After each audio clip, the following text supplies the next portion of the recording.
Un nouvel épisode des Technos, un petit peu particulier, puisque c'est un épisode qu'on fait dans le noir.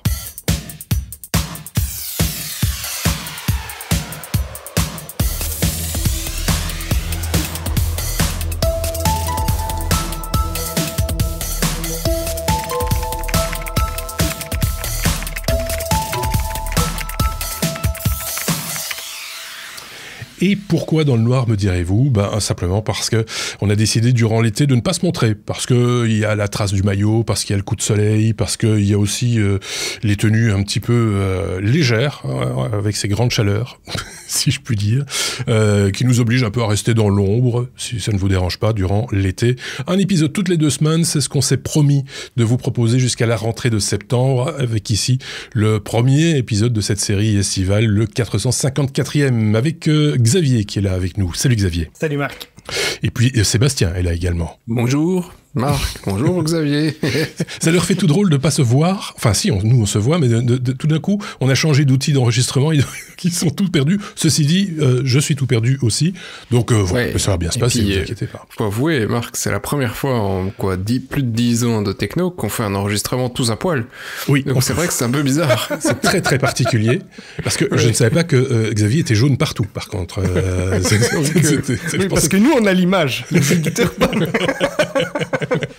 On va vous laisser votre imagination travailler. C'est pas, ça va pas vous faire de mal. Faire travailler son imagination, c'est bien aussi. Puisqu'il paraît que les podcasts audio, il y a que ça de vrai. Donc, on expérimente aussi. ça fait très très longtemps que j'ai pas fait de podcast uniquement audio. Donc, voilà. On va faire ça sous forme d'abécédaire. Vous voulez bien? Oui. Comme on a fait d'habitude, comme on a fait historiquement chez les Technos. C'est la revue de presse de mes petits camarades qui partagent avec nous leur veille technologique de la semaine. Ici, c'est sur plutôt 2 semaines en l'occurrence. Et on va commencer avec Xavier. Et la lettre D. La lettre D comme débit, puisqu'on va parler de bande passante et ce record mondial établi par le Japon. Tout à fait, c'est le Japon, et plus exactement le National Institute of Information and Communications Technology, le NICT, en collaboration avec des partenaires d'autres pays, qui a établi un nouveau record mondial. Ils ont en fait atteint la vitesse de bande passante donc de 402 terabits par seconde. Alors ça vous donne peut-être pas une grosse idée comme ça de ce que ça représente, mais ça permettrait par exemple de télécharger plus de 12 500 films en une seule seconde. 12 500 films, c'est l'équivalent de 3 fois le catalogue français de Netflix en une seconde. Alors, ils utilisent pour ça des fibres optiques qui sont déjà disponibles dans le commerce. Donc, c'est ça qui est assez intéressant.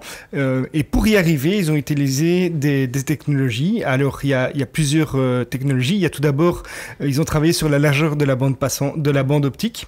Donc, pour ça, ils ont combiné 6 variantes qui permettent d'amplifier les données qui passent par la fibre optique et donc ils couvrent des bandes de transmission avec une très faible perte de fibres de silice. Ils ont également travaillé sur la transmission multibande, donc ils vont utiliser plusieurs canaux simultanément. Donc ici, ils vont utiliser exactement 1505 canaux simultanément sur une bande passante de 37,6 terahertz par seconde. Et ils vont également exploiter de nouvelles régions de longueur d'onde, donc des longueurs d'onde qui n'étaient pas encore utilisées jusqu'à présent, grâce à une optimisation de l'égalisation de gains optiques qui ont été développés spécialement pour ça. Alors, au niveau de l'impact et de ce qu'on va pouvoir faire avec ça, évidemment, ça va permettre de transmettre des données de manière bien plus rapide, avec un volume de données qui n'a jamais été atteint jusqu'à présent, mais c'est surtout intéressant au niveau des coûts, puisqu'on va pouvoir compter sur du matériel qui est déjà en place. On va pas devoir retirer des nouvelles fibres. Proximus ou votre opérateur va pas devoir réouvrir les trottoirs dans la rue pour pouvoir faire ça.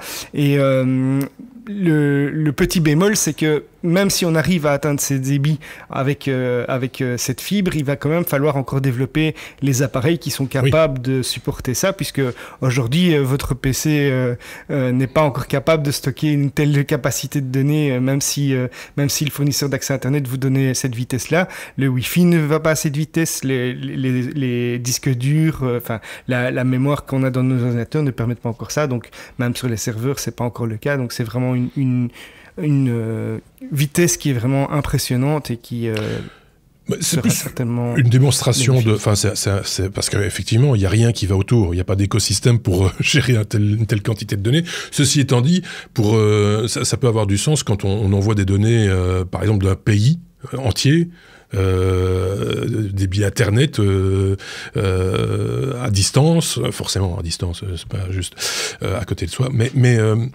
ça a peut-être du sens d'un continent à l'autre, ça a peut-être du sens. L'avantage, c'est qu'on ne doit pas retirer des nouveaux câbles, quoi. Et avec des infrastructures qui seront ad hoc à ce moment-là, mais c'est pas pour le particulier, c'est ça que je voulais dire. J'ai du mal à l'expliquer, quand je me vois pas, je me vois. J'ai du mal mais voilà, je sais pas ce qu'en pense Sébastien de ce genre de technologie. Est-ce utile? Quel usage tu vois, toi, dans l'immédiat de ce genre de truc? C'est toujours utile pour augmenter c'est surtout entre pays, hein, parce que à la maison, c'est pas demain qu'on aura besoin de cette puissance, mais dans 10 ans peut-être, hein. Quand on aura des films en 1000K ou 2000K, je sais jamais, tu vois. Parce que voilà. Mais je suis un peu troublé sur ce premier. J'ai deux choses, deux conneries et un truc plus intelligent. Je prends lesquels? Panache, commence par une connerie. Panache, d'accord. Alors déjà, j'étais un peu étonné parce que je pensais qu'on commençait avec un débit de boisson, et puis après c'est un truc japonais, donc des débits, je me dis ça commence chaud pour l'été. Vu qu'il fait soif aussi. Tu as pensé, d'accord. Donc c'était une connerie, mais on a pensé la même connerie. Oui, la même connerie. Ensuite, juste un petit truc un peu plus intelligent, j'ai juste fait une petite correction, alors parce que Xavier disait, pour qu'on se fasse allumer pour une bonne raison, il a dit je sais plus combien, 37,6 terahertz par seconde, mais il y a pas, il y a un hertz par seconde. C'est un cycle par seconde. Ah non, c'est la bande passante. Non, oui, donc c'est une erreur. Un hertz, c'est une mesure par seconde, donc sinon ça fait une seconde au carré. Donc je corrige, voilà, il n'y a pas de seconde. Voilà. C'était l'emballement. Merci pour Xavier. C'était un truc sérieux, mais c'était la connerie de quelqu'un d'autre, en gros. Et la dernière, c'est un petit peu le nick de ta mère. N'importe quoi. Et la dernière chose. C'était ça, j'ai pas d'autres trucs sérieux. T'as pas d'autres je peux essayer, mais j'en ai pas d'autres. D'accord. J'essaye, hein. Il fait chaud. Oui, c'est vrai qu'il fait chaud. La lettre I comme IA, Seb, tu vas reprendre le micro pour parler d'intelligence artificielle, évidemment. IA qui va faire quoi? Qui va exploser les émissions de CO2, c'est ça? Qui pollue? Parce que c'est un petit peu à la mode aussi maintenant de chercher tout ce qui pollue. Et ça pollue. Oui, alors c'est une mode. Alors je pense que c'est un truc européen, mais c'est une mode effectivement maintenant au niveau des sociétés où tu dois avoir une forme de bilan sur. Bilan carbone. C'est pas que carbone, c'est aussi sociétal. C'est-à-dire qu'on va mesurer que tu t'engages que tu sponsorises des associations, que tu engages des gens pour les former. Il faut de l'engagement, il faut montrer sa bonne volonté. C'est tout l'ESG, donc c'est toute une... voilà, est-ce que tu es gentil, quoi, ou est-ce que tu es un grand méchant? Et dans ce grand gentil, il y a effectivement aussi une partie écologique. Et suivant ce score qui aujourd'hui est encore utilisé gentiment dans les bilans, on estime que ce sera important à court terme niveau bancaire. Donc tu auras peut-être plus ou moins de chances d'avoir des crédits si ton bilan n'est pas bon. D'accord. Donc ça va conditionner la manière dont les choses se gèrent par ailleurs au niveau financier. Oui, et en tout cas dans les fonds d'investissement, c'est clair que certains fonds vont pas mettre de l'argent chez toi si ton score est pas bon. Donc ça a eu une forme d'importance quand même sur les marchés. Et c'est un problème pour Microsoft. Je pense pas qu'on en avait parlé, parce que Microsoft, c'était des articles qui dataient du mois de mai, qui a explosé son empreinte carbone avec l'intelligence artificielle. Donc c'était quasi 30% en plus. Et Google vient de faire son bilan et le bilan est équivalent. Ils ont monté d'année en année de 13% leur consommation, leurs émissions de CO2 et de 48% en 5 ans. Donc effectivement, c'est assez costaud. Et majoritairement, c'est les émissions de carbone dans leur data center. Et ils pointent du doigt toutes les technos qui sont liées à l'IA, générative, majoritairement générative pour le moment, images, texte, etc.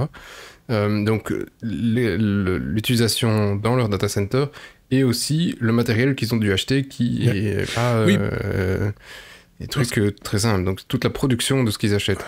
D'autant plus que ce sont des augmentations, mais tout en tenant compte qu'ils ont verdurisé aussi leur data center, ils ont aussi fait des efforts de ce côté-là. Ils font énormément d'efforts. Malgré les efforts, ils explosent quand même les... J'ai envie de dire que c'est un peu paradoxal parce qu'en fait ils annoncent un petit peu à tout va qu'ils essayent d'atteindre la neutralité carbone. Et en même temps, ici, on annonce qu'ils augmentent leurs émissions de CO2. Donc à un moment donné, ils espèrent peut-être arriver à un certain équilibre, mais là, c'est pas le cas encore, manifestement. Non, et après, tu vois, on propose de nouveaux services, tout le monde s'est lancé dans l'IA tout va suite à OpenAI en début d'année, et c'est un peu le terme de l'année. J'étais même au niveau du boulot, je ne rencontre pas un externe, que ce soit investisseur, politique ou autre, qui demande « Et qu'est-ce que vous faites dans l'IA ?» Je fais des trucs avec on va pas générer du texte, le business n'a rien à voir. Et donc c'est vraiment, tout le monde n'a plus que ça à la bouche pour le moment. Donc les grosses boîtes qui veulent attirer des capitaux et de bons résultats en bourse, ils tapent des trucs dans l'IA avec plus ou moins de succès, et plus ça a de succès, plus ça consomme. Et donc c'est des millions de tonnes en plus. Parce qu'effectivement, si on reprend le résultat, Google, c'est 14,3 millions de tonnes. C'est pas des efforts à faire. T'as quelques kilomètres en voiture avec ça. C'est certainement. Mais bon, on suppose que tout ça va à un moment donné s'équilibrer.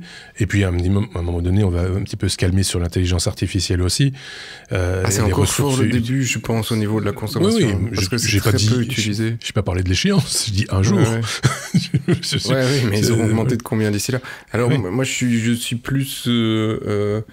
comment dire, j'espère que la techno va surtout diminuer sa consommation, parce que là aujourd'hui, si tu fais une recherche, une requête IA ou une requête classique, une bête recherche Google, c'est du 1 à 10, en gros. Le gap est important, mais la plupart de ces algos sont encore assez jeunes, et je pense qu'il y a quand même matière à optimisation. Ça coûtera probablement assez cher, mais il y a matière à optimisation. Et dans le hardware aussi, il y a matière à optimisation. Ça reste aussi des marchés qui sont assez récents. Donc, voilà. On peut espérer, on va jamais réussir, à mon avis, à ce que ça consomme moins qu'une recherche classique, mais on doit quand même pouvoir améliorer fortement les choses. Donc...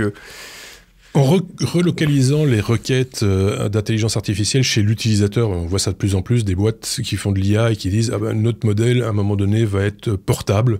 On fera plus appel au cloud, nécessairement, il y a des gros serveurs. Est-ce que ça va réduire l'empreinte carbone, ça, ou ça va justement la démultiplier ? Elle est juste déplacée, en fait, c'est ça. Ça change rien, tu vas déplacer au mieux, justement. En général, ils seront plus efficaces sur la production et l'utilisation d'énergie dans un data center que toi sur ton GSM. De toute façon, au niveau chaleur, au niveau dissipation, au niveau des machines, au niveau d'une machine et d'une production, tu as une machine qui va être utilisée par 100 personnes, alors que toi, ton GSM, c'est très personnel. Donc, c'est un truc qui est capable de faire des choses folles, mais c'est comme ta bagnole. 99% du temps, elle dort dans le parking devant chez toi. Non, donc, moi, elle dort plus. T'as plus de voiture, oui. Donc voilà, c'est pas forcément écologiquement une bonne chose. Maintenant, voilà, il y a plein d'autres news ces derniers mois et ces dernières semaines, même encore ces dernières, ici, début juillet, sur l'amélioration de la production d'énergie en énergie propre. Donc, a priori, si on trouve une solution de ce côté-là, on se posera peut-être un peu moins de questions beaucoup de problèmes, sur le CO2. Ok. On passe à la lettre L comme l'IFI, Xavier. Alors l'IFI, je me rappelle, on avait parlé de ça il y a déjà 10 ans peut-être. L'Internet, ou en tout cas le data via la lumière. C'est ça. J'étais à Paris. J'avais fait un truc pour le LiFi, j'avais vu une des démos, c'était la première année, le gars sortait ça. Et ils avaient fait tout un petit salon. C'était pour faire un peu la démonstration, parce que le principe permettait par exemple d'accompagner les gens lors d'une visite d'un musée ou d'une exposition et des choses du genre. Xavier, tu vas nous expliquer le principe du LiFi, mais ça parle de lumière, avant tout. C'est ça. Donc, en gros, le LiFi ou bien le Light Fidelity, c'est une technologie de communication sans fil, comme le Wi-Fi, mais qui, cette fois-ci, utilise la lumière au lieu des ondes radio. Donc, ça offre une sécurité plus élevée, une bande passante plus élevée également. Dans ce cas-ci, c'est développé par une société française, OLEDcom, et ça utilise des LED infrarouges pour transmettre les données, mais à une vitesse que l'œil humain n'est pas capable de percevoir. Donc vous n'allez pas vous retrouver en boîte de nuit avec des stroboscopes quand vous utilisez cette technologie. C'est pas perceptible à l'œil humain. Et pourquoi est-ce que j'en parle ici? C'est parce que il y a eu cette semaine le lancement d'Ariane 6. Oui. Donc c'est une fusée qui utilise un nouveau lanceur de l'ESA qui a prévu son premier vol ici cette semaine. Ce lanceur a été conçu pour être beaucoup plus polyvalent, mais ils ont testé des nouvelles technologies et ils ont plusieurs objectifs également dans le cadre de ce lancement-ci, dont l'utilisation du LiFi. Alors pourquoi est-ce qu'ils veulent tester ça? C'est parce que pour le spatial, ils pensent qu'il y a plusieurs avantages. Alors le premier avantage, c'est une sécurité qui sera améliorée parce que les communications via la lumière sont beaucoup moins susceptibles de subir des interférences et sont donc plus sûres. Il y a un autre avantage de poids, c'est justement des économies de poids. C'est l'élimination de pas mal de câbles qui sont résistants aux radiations, donc ils doivent utiliser des câbles qui sont blindés. Ça réduit du coup pas mal la masse embarquée et donc la consommation de carburant finalement qui est hyper importante quand on veut aller dans l'espace. Et enfin, l'autre avantage, c'est que ça permettrait des communications intrasatellites et on pourrait échanger des données entre différents sous-systèmes d'un satellite, mais de nouveau en évitant des petits câbles entre ces différents éléments. Et donc, lors de son premier vol, Ariane 6 va embarquer des composants LiFi avec des modules qu'on appelle Satellite, qui sont distants de 80 cm. Ils vont échanger des données également pendant le décollage parce qu'en fait, ils veulent tester le fait que malgré le fait que la fusée soit en train de décoller et qu'elle subit plein de vibrations, etc., ils veulent pouvoir tester la robustesse et la performance de la technologie dans des conditions réelles de lancement et pas seulement une fois qu'on est en orbite ou bien qu'on est beaucoup plus stable. Alors, si c'est réussi, le LiFi pourrait devenir un vrai standard pour les futures missions, puisque ça va vraiment simplifier l'intégration de ces composants avec des charges beaucoup moins importantes. Et donc, voilà, c'est une des news que j'ai relevées ici parce que je pense que c'est un cap aussi au niveau technologie. Je ne sais pas si tu l'as dit, mais moins de consommation électrique aussi, donc plus d'autonomie. Puisque en fait, c'est un peu le principe, c'est une LED qui clignote à je sais pas quelle fréquence. C'est des infrarouges. Là, c'est des infrarouges, mais donc elle varie entre guillemets et les données passent et donc du coup elles ne consomment pas plus nécessairement. Et comme tu le disais, effectivement, moins de poids aussi parce qu'il n'y a pas de cuivre, il n'y a pas de etc. Et donc là, on a enfin trouvé un usage. au LiFi parce que c'est la technologie de temps en temps. Je pense que dans la presse technologique, quand un rédacteur en chef ne sait pas quoi mettre dans ses pages, il ressort un vieil article sur le LiFi, il le remet un petit peu au goût du jour et le remet en avant. Ici, en l'occurrence, ça colle à l'actualité. Moi, j'ai regardé le décollage d'Ariane 6 parce que c'est un véritable enjeu économique pour l'Europe face à SpaceX. Et donc, c'est un lancement réussi et bien réussi en plus. Le carnet de commandes pour les 30 prochains vols, je pense, ou une trentaine de vols est déjà rempli. Et donc, c'est plutôt de bon augure. Et si en plus de ça, on fait avancer aussi de la technologie, c'est aussi bien. D'ailleurs, dans ce vol inaugural qui était aussi aussi en guise de test, ils ont emporté du matériel.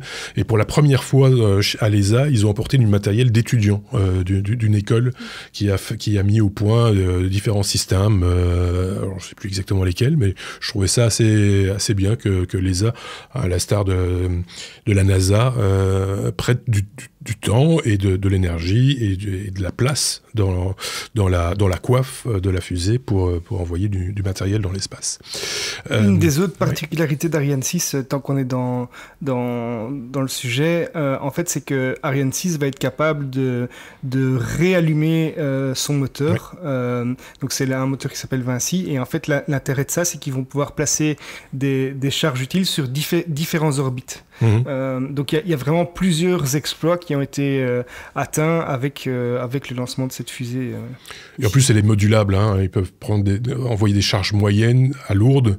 Alors, je ne sais plus ce que ça représente exactement en termes de masse, mais c'est quand même assez impressionnant. Et c'est un terrain sur lequel SpaceX n'est peut-être pas nécessairement plus performant, en l'occurrence, même si SpaceX a l'avantage de recycler des lanceurs, ce qui leur permet de faire quelques économies d'échelle non négligeables également. On s'égare un peu, mais ça reste dans le domaine du spatial. Et par contre, SpaceX n'a pas le Li-Fi à bord.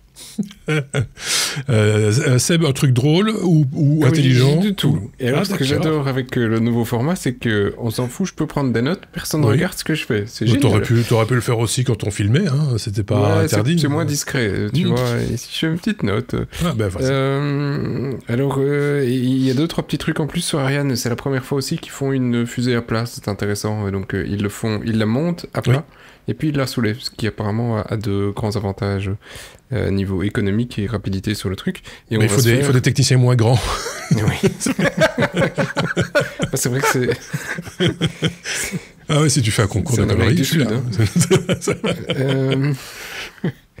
Mais après, pour le monter, il faut quand même des mecs assez costauds. Oui. Donc, là, j'ai rien à dire. Voilà. Et on est quand même sur, tu disais, 30 vols réservés, mais c'est à peine 3 ans parce qu'ils espèrent faire plus d'une dizaine de vols par an. Donc c'est un tous les mois quasi. Oui. Ce qui est quand même un sacré challenge, mais ce qui m'amusait un peu moins, c'est que c'est pour lancer beaucoup de constellations de satellites. Donc déjà qu'ils sont tous en train de lancer de l'autre outre-Atlantique des constellations de satellites. Alors si maintenant on s'y met aussi, à un moment, je me suis laissé dire que le programme d'Amazon de constellation de satellites pour l'Internet, à l'instar de ce que fait SpaceX, ils ont tellement de retard sur les envois qu'ils ont fait appel à SpaceX pour envoyer leurs propres satellites, paraît-il. Donc il y a une espèce de course à l'échalote côté... on va bientôt plus pouvoir savoir ce qu'est une étoile filante, ça va faire des vœux perdus pour rien. Chaque fois, regarde, je fais un vœu. Ouais, c'était un SpaceX. Ah bon, d'accord. Et celui-là, c'était un Amazon. Voilà. Et quoi d'autre? Oui, alors j'ai une question. Alors c'est pour Xavier, pour le Li-Fi au décollage. C'est pour pouvoir faire des lives sur TikTok pour maman. Tu vois, ça, il faut demander à Thomas Pesquet. Ah, d'accord. Et ça, tu sais pas non plus. Toujours pas de vol embarqué à l'ESA, je le signale au passage. Quoi d'autre? Oui, alors, une connerie et un truc qui est très intéressant, je vous ai expliqué un peu plus loin, mais alors, nous, on n'utilise pas le lit au bureau, on a encore une autre technologie pour Internet qui est beaucoup plus efficace, on transfère l'information avec ça, mais c'est peut-être un truc belgo-belge, nous, c'est le Bifi. Tu connais pas? Non, le Bifi, c'est vraiment... C'est un truc... C'est super chouette. Pour ceux qui ne connaissent pas le Bifi, c'est une mauvaise saucisse dans un vilain package, mais ça a du succès. Voilà. Ça. Et ils ont plein de trucs associés qui sont vraiment dégueulasses. On les a tous essayés, on est vraiment tous d'accord. Oui, il y a des pains saucisses d'ailleurs, je pense. C'est ça, c'est dégueulasse. Ça, c'est pour Aurélien. Et même froid ou chaud, c'est pas bon. Donc, oui, c'est ça. C'est emballé sous comment on appelle ça? Sous vide, ouais. Pas sous vide, mais sous, en tout cas, aluminium, comme ça, un truc. Enfin, c'est vraiment... on a l'impression que le pain est aussi dégueulasse que la saucisse. Oui, bien sûr. Mais ça ressemble un petit peu à la bouffe pour astronaute, en fait, quand j'y réfléchis. T'as l'impression que le pain est lyophilisé. Oui. Que ce soit aussi mauvais. Ouais. Oui, je suis pas dans... Alors, à propos du Li-Fi, de la lumière, j'ai un truc intéressant qui amusera les technophiles qui nous écoutent. c'est que sur vos téléphones, vous avez tous la possibilité, normalement, de faire des vidéos en ralenti. Et donc, probablement, vous ne pouvez pas les tester avec du Li-Fi parce que vous n'avez pas le Li-Fi à la maison, mais testez-le avec les ampoules que vous avez chez vous, parce que vous ne voyez rien, vous voyez de la lumière, mais en ralenti, vous verrez que sur certaines ampoules, vous ne verrez pas toujours de la lumière. Ça dépend effectivement de comment la LED a été construite, s'il y a un bon condensateur, si les mecs ont pensé leur truc, ou si c'est juste sur le réseau, parce que c'est juste sur le réseau. Enfin, et vous allez, il y a en général, les trucs un peu plus low cost, vous allez voir que la lumière, elle clignote, et parfois ça fait des effets très bizarres dans une pièce. Pourquoi je dis ça? C'est qu'il y a 2 impacts là-dessus. Le premier, c'est que vous ne le voyez pas en direct, parce que vous avez l'impression que c'est toujours allumé, mais ça ne l'est pas. Et donc, d'un point de vue fatigue visuelle, c'est pas génial pour l'humain, mais alors pour les animaux, nous, on est effectivement à 25-30 images secondes en général, et puis peut-être 50 anti-enfants, sachant que les chiens sont à 80 Hz et les chats à 55 Hz. Donc, quand vous regardez en ralenti, c'est ce que votre chien ou votre chat voit. Et donc, lui voit effectivement des grandes vagues de lumière. Et donc, vous étonnez pas s'il est en stress, si votre lumière, elle est pourrie. Bah oui, voilà. Autant le savoir, effectivement. Essayez, c'est très amusant, c'est très intéressant. Alors, il y a aussi le coup habituel, c'est de filmer si tu as encore une télécommande infrarouge pour ta télévision, et tu filmes la télécommande, et là tu vois la LED infrarouge clignoter, parce que le capteur capte les infrarouges, et donc là aussi c'est des datas, beaucoup moins on imagine que ce qu'il y a dans Ariane 6, mais ça reste des datas que l'on transmet via infrarouge. On a fini avec ce sujet.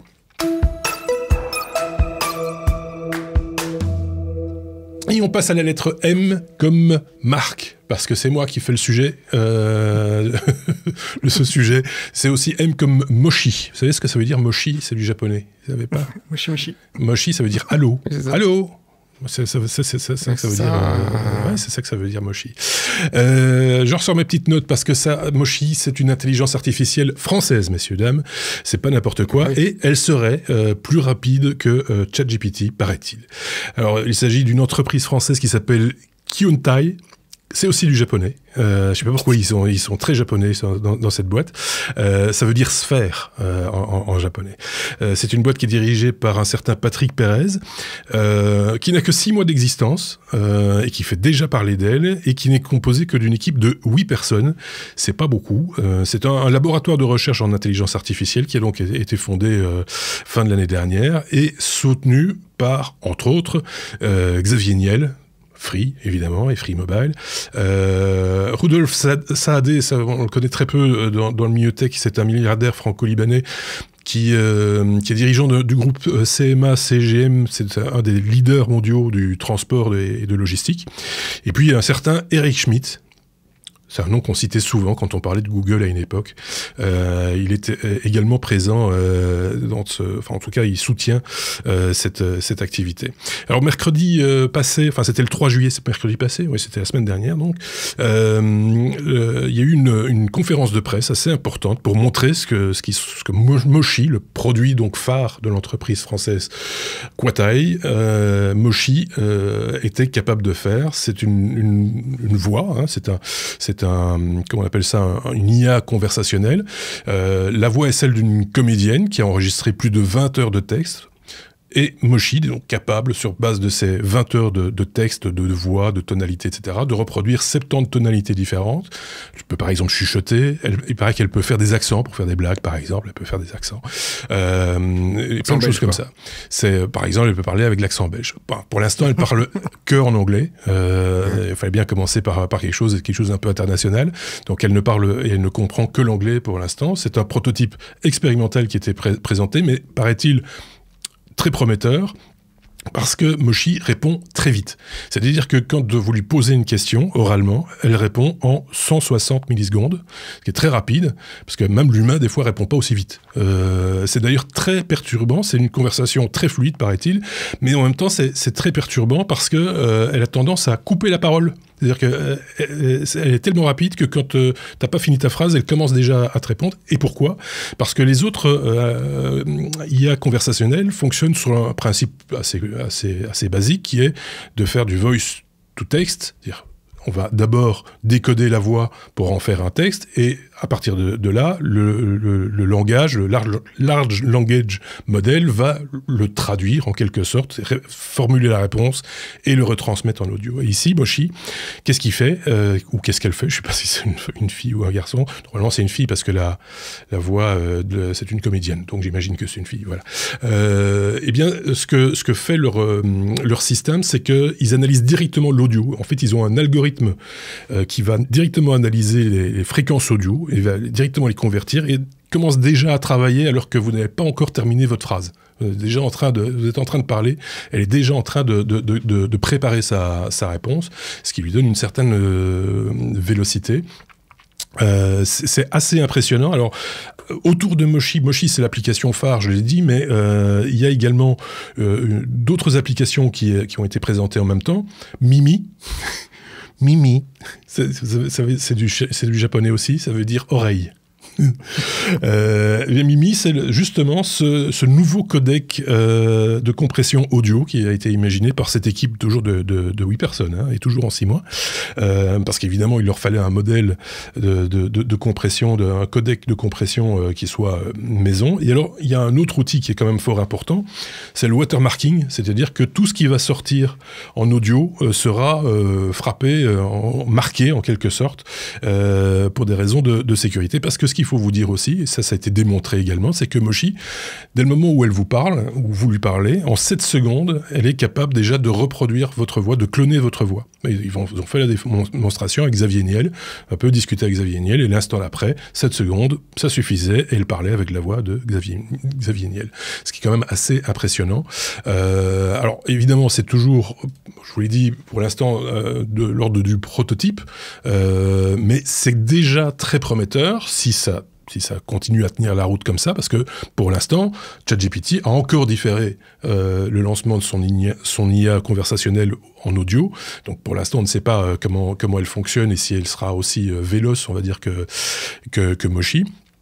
Enfin voilà, c'était un peu j'ai envie de vous parler de ça parce que c'est français en plus, ce qui est quand même pas inutile. Donc ça veut dire qu'en Europe, on est quand même encore dans la course à l'IA. On a perdu plein de courses avant, celle du cloud par exemple, on avait déjà parlé.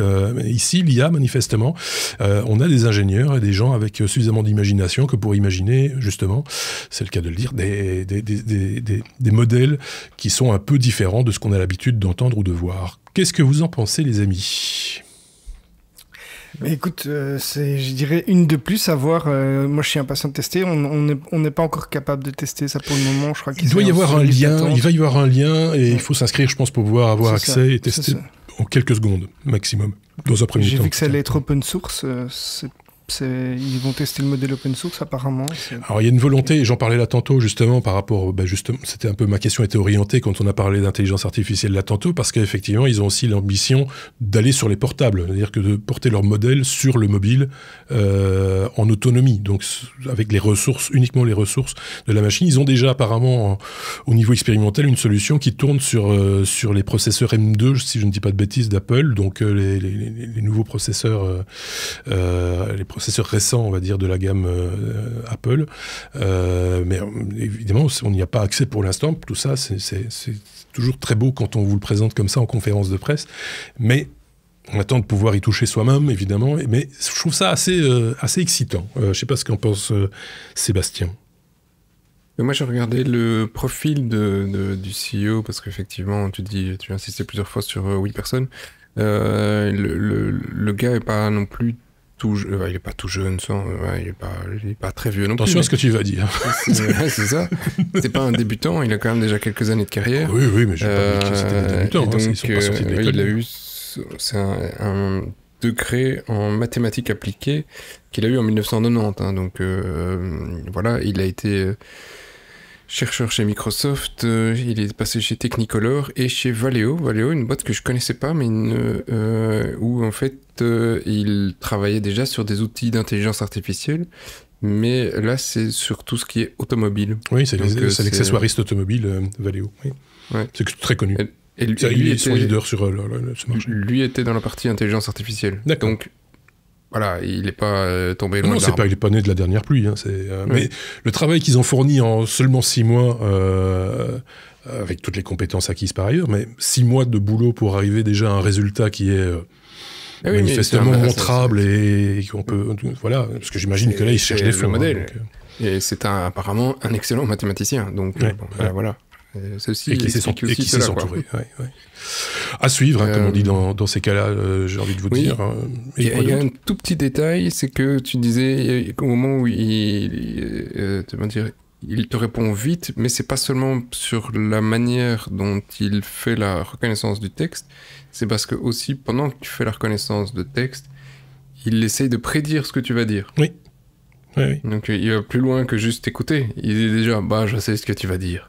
Oui, c'est ça. C'est un peu frustrant. C'est très frustrant. Ouais. Tu commences une question, t'as pas fini ta question, il reste encore 4 mots à dire, et tu dis non, c'est pas vrai. Du coup, tu peux lui faire des blagues ou pas? Non, c'est pas ce que j'allais dire. Mais il paraît que c'est assez fluide et que effectivement la voix est capable justement, comme tu dis, de prendre des intonations sur le ton humoristique avec un sourire dans la voix, parce que tous les systèmes même de génération de voix ne sont pas nécessairement capables de faire. Donc il y a tout ça qui va autour aussi. Donc voilà, comme je disais, affaire à suivre. La lettre O pour poursuivre avec OpenDNS, Sébastien. La France plonge les ampoules connectées dans le noir. Oui, on en a à la France ce soir. Ouais. Yann, Lia, Moshi. On parle de l'euro. Non, pas le football, non, on va pas parler de football. Quoique. Sans commentaire. Et on va pas parler de politique non plus. Quoique. Hein. On a des trucs à vous apprendre, les gars. Ah oui, ça, nous, on sait. C'est clair. Oui. Voilà, donc ici, c'est une bonne blague. Ça aurait pu être une bonne blague belge, mais c'est une bonne blague française. Dans le sens où, à cause d'une réglementation, toutes les ampoules de Philips, je ne sais plus sur le nom, mais les ampoules connectées Philips se sont retrouvées dans le noir. Plus moyen de s'y connecter. Pourquoi ? À cause d'un problème de DNS. Alors je vous explique. Ah bah oui. Tout à fait, c'est le DNS de Google. Non, alors c'est le DNS. Dans les ampoules Philips et dans plein de trucs, la plupart, ils utilisent, plutôt que d'utiliser le DNS qui vient de votre fournisseur, les devices ont de base, en sortie d'usine, ils utilisent le DNS de Cisco, qui est OpenDNS, parce que c'est plus facile à configurer, parce que parfois, effectivement, le DNS qu'on reçoit du fournisseur n'est pas toujours génial ou a des filtrages, et donc, bim, ils vont utiliser OpenDNS en disant, bon, voilà, là, j'utilise le serveur DNS pour faire ma résolution comme je veux, et donc pour atteindre le site de Philips et tutti quanti. Sauf que la France se bat contre des sites illégaux, streaming, IPTV et tutti quanti. Et pour ce faire, ils font non pas des blocages sur des IP, des quelconques, ils font ce qu'on fait aussi en Belgique depuis très longtemps. Ils appellent les différents fournisseurs d'accès et ils disent bon, ce serveur, ce site web là, tu le bloques. Et pour le bloquer, c'est facile. Ils vont dans leur serveur DNS qui sont eux répliqués et utilisés par tous les abonnés. Ils disent celui-là, si tu le cherches, je te répondrai plus. Voilà. Et ou je te réorienterai. Je te le réoriente. Comme font des pays moins démocratiques. Si tu essaies d'aller sur Facebook ou autre, et qu'ils vont te dire. Tu vas sur le site gouvernemental, il dit bon bah Coco, la police arrive, elle est en route. Voilà, c'est plus ou moins la même chose. Il le bloque et comme la France savait facilement l'appliquer à tous ses fournisseurs d'accès et que les pirates sont généralement pas stupides, les pirates utilisent des DNS externes comme OpenDNS qui est un DNS de Cisco international et qui fonctionne de la même manière partout, sur lequel la France n'avait pas d'impact. Pour dire bloque-moi le site de tel vilain pirate. La France a donc gentiment appelé Cisco en disant bon bah t'es gentil, mais en France tu vas bloquer les sites comme les autres. Et Cisco a répondu, c'est pas possible pour nous, parce que c'est le même DNS qu'on va utiliser dans le monde entier. Si on commence à dire, chez toi, on va bloquer tel truc, on va le bloquer pour le monde entier, et donc plus facile pour nous de dire qu'on ne répond plus aux requêtes de la France. Et donc ils ont coupé la France. Ah, les cons. Ça pique quand même, hein, voilà. Enfin, voilà. Donc la réponse de Cisco est assez tranchée. Et donc, résultat de l'affaire, les ampoules en France, pour l'instant, enfin là, ça a été réglé, j'imagine, ils ont trouvé un compromis. Ah bah écoute, il est probable que tu puisses aller dans la config de ta petite box Philips pour pouvoir changer le truc. Ouais. Sinon, c'est mort. Ouais, c'est même pas dit. Hein. Ouais, parce que c'est le petit boîtier, parce que c'est centralisé, hein, chez Philips encore, c'est le petit boîtier intermédiaire qui centralise, parce que moi je m'étais laissé dire que c'était fixe dans le boîtier, que ça faisait partie du BIOS du boîtier, qu'on ne savait pas le changer, enfin qu'il n'y avait pas de moyen, en tout cas pour l'utilisateur, de le changer facilement. Donc, tu changeras, tu peut-être une mise à jour. Ou la lumière, oui, une mise à jour pourrait t'aider, mais pour avoir une mise à jour, il faut qu'il ait à un moment un accès à Internet oui, c'est pas fou. qui fonctionne. Donc ce magnifique cale-porte blanc qui s'appelle Philips. Je rigole, mais c'est quand même triste. Enfin triste, je trouve ça grave. C'est quand même, voilà, les gens ont payé pour un service. Et il s'agirait quand même de respecter ces engagements, mais je sais plus quelle marque de chaussures, j'ai pas noté, je pense que c'est Nike, ils ont des chaussures qui se lassent automatiquement, un petit peu comme dans Retour vers le futur, vous vous rappelez, manifestement, ils ont décidé d'arrêter de l'application qui permet de lasser ses chaussures. Donc, tu te retrouves avec des chaussures que tu ne peux pas lasser ou délasser parce que l'application ne va plus fonctionner.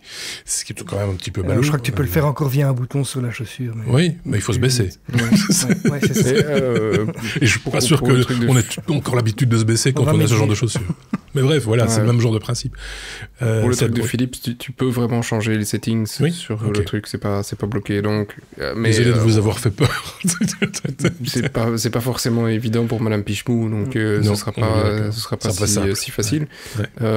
Mais on connaît pas non plus l'impact global sur le blocage OpenDNS, parce que Philips, c'est l'histoire drôle, parce que ça a aucun impact, hein, que tu puisses plus commander ton ampoule de l'extérieur ou quoi que ce soit.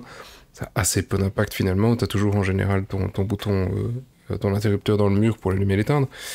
Ça, c'est pas là. Mais il peut y avoir plein d'autres devices qui fonctionnent plus. Bien sûr. On n'a pas de sécurité. OpenDNS, c'est quand même un truc hyper connu, hyper utilisé. Et donc là, d'un coup, s'il y a des trucs qui fonctionnent pas, allez jeter un œil du côté du DNS. Peut-être que c'est OpenDNS. On reconnaît facilement OpenDNS, c'est 1111 et... Non, ça c'est Google. C'est OpenDNS. Ah oui, ça c'est Quad. Oui, alors bah oui, on le reconnaît moins facilement, mais il commence par 208. Oui, c'est beaucoup moins. OpenDNS, 208, 67, etc. Ouais. Bref. C'est Cloudflare, non?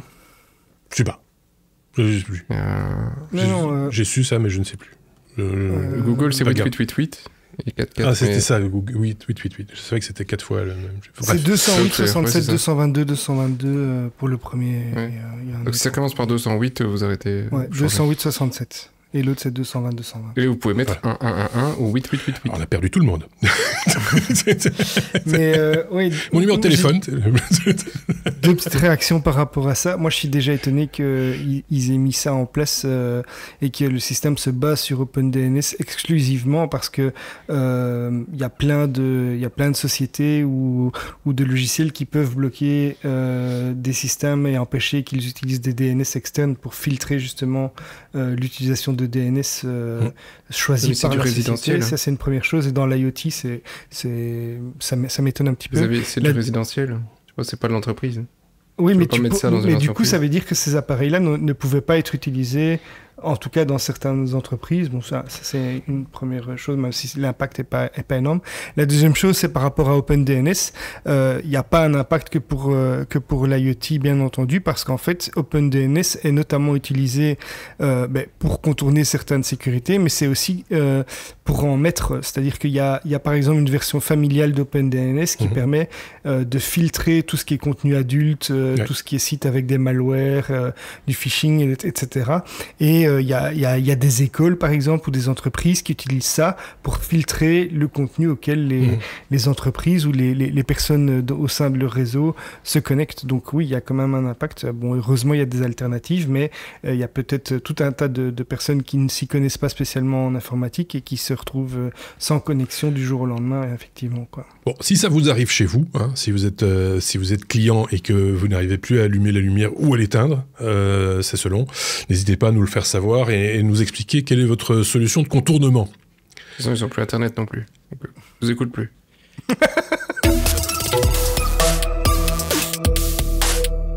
La lettre S comme santé, Xavier, un objet connecté pour aider les personnes atteintes de Parkinson. Ça, c'est le genre de technologie qu'on aime bien chez nous parce que c'est des vraies technologies qui aident les gens, quoi. Ouais, je crois qu'on est plusieurs à aimer la technologie quand elle est utilisée pour rendre le quotidien des personnes atteintes de quelques malaises que ce soit. Ici, c'est une technologie qui va aider les personnes atteintes de la maladie de Parkinson. Donc, c'est un objet connecté qui va être portable et qui va réduire les symptômes de la maladie de Parkinson. En gros, c'est un dispositif qui s'appelle le Q1. Alors, je ne sais pas si ça se prononce comme ça ou bien si en tout cas, ça s'écrit CUE1. Ouais. C'est une start-up britannique qui a développé ça. C'est un dispositif qui est non invasif, donc ça n'est pas intégré dans la personne, c'est pas sous-cutané ou autre. Ça se place en fait sur le sternum des patients et c'est sous forme d'un disque qui va vibrer à haute fréquence pour atténuer les symptômes. Alors, ça utilise une technique qui s'appelle le cueing, c'est-à-dire en français, c'est du guidage. Ça utilise des signaux rythmiques, donc avec un certain rythme pour améliorer la mobilité des personnes.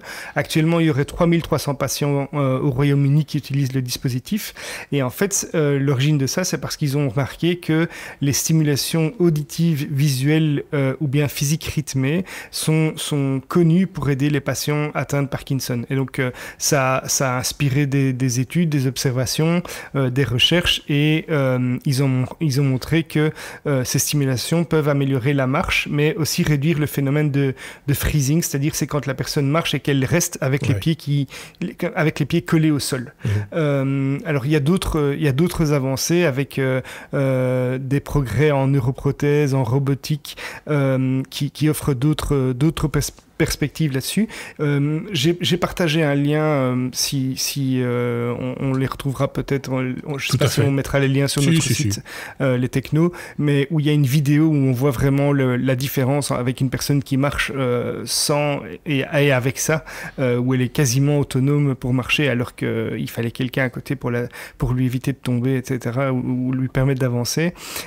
Et ces technologies sont également, on en parle encore, hein, mais sont encore améliorée grâce à l'intelligence artificielle qui va permettre par exemple avec des montres connectées d'utiliser l'IA pour évaluer, pour surveiller les symptômes et qui va offrir une précision d'analyse qui va être comparable à des évaluations médicales qui sont traditionnelles. Donc c'est encore un beau progrès et allez voir la vidéo, c'est quand même impressionnant le résultat et c'est encourageant pour les personnes qui sont atteintes de ça parce que qui sait à terme ces personnes seront peut-être de nouveau plus autonome ou en tout cas peut-être pendant un certain temps plus autonome pour se déplacer, quoi. Déjà une meilleure qualité de vie, c'est déjà énorme.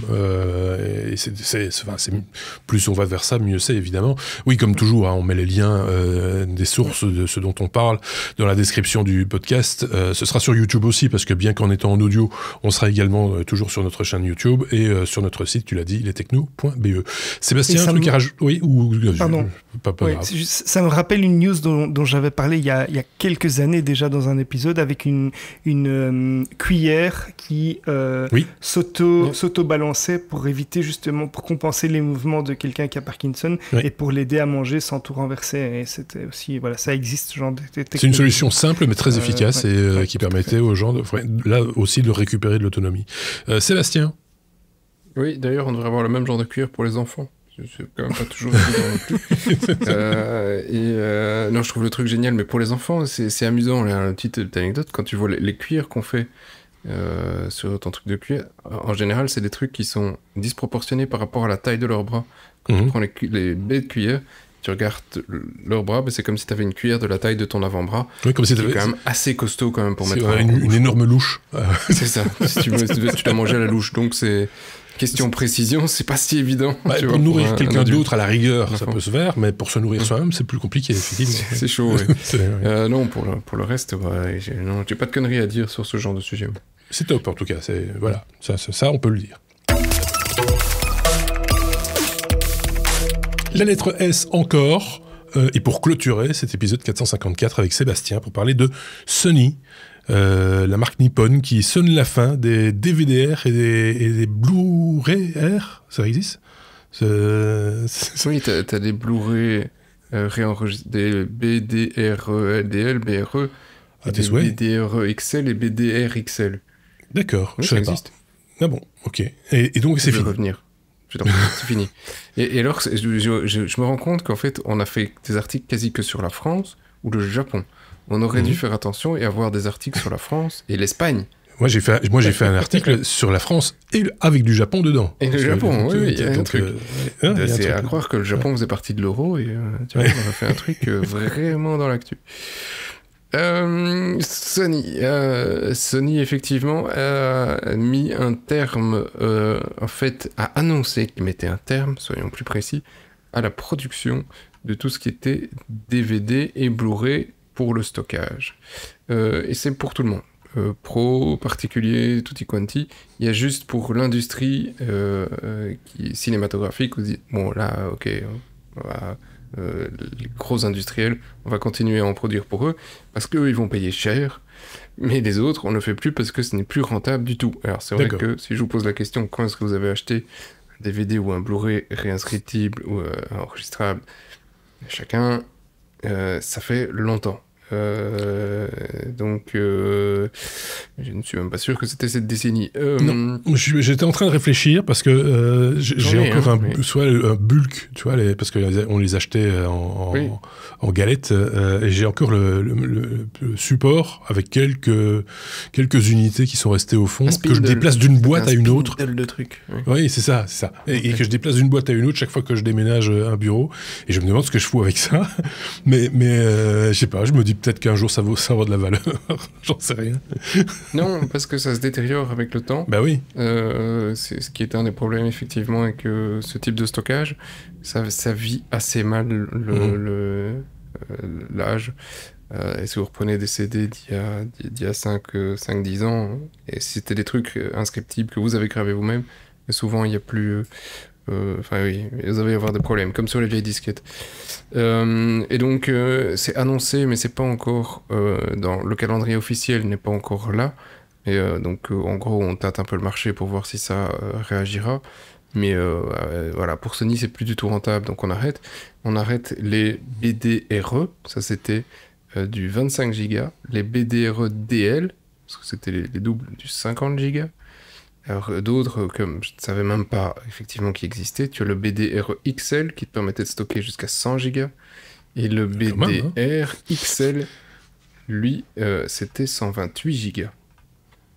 C'est vrai qu'une galette de 128 Go c'était pas mal. Maintenant, comparé au disque, ou ce que tu peux avoir sur une clé ou sur un truc, même déjà avoir une clé aujourd'hui de USB de 128 Go, c'est totalement possible. Donc ça a nettement moins d'impact, effectivement, pour le grand public.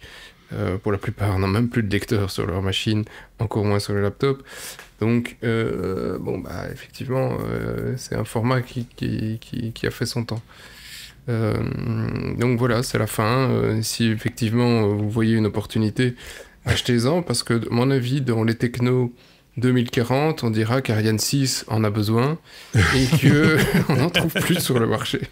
Je vais revendre. J'ai encore des spindles de 50, je crois, et des réinscriptibles. Oui, parce qu'on faisait des stocks. On pensait qu'on aurait toujours besoin. Donc, on en gardait un peu quand même sous le coude. Mais ça a disparu très très vite.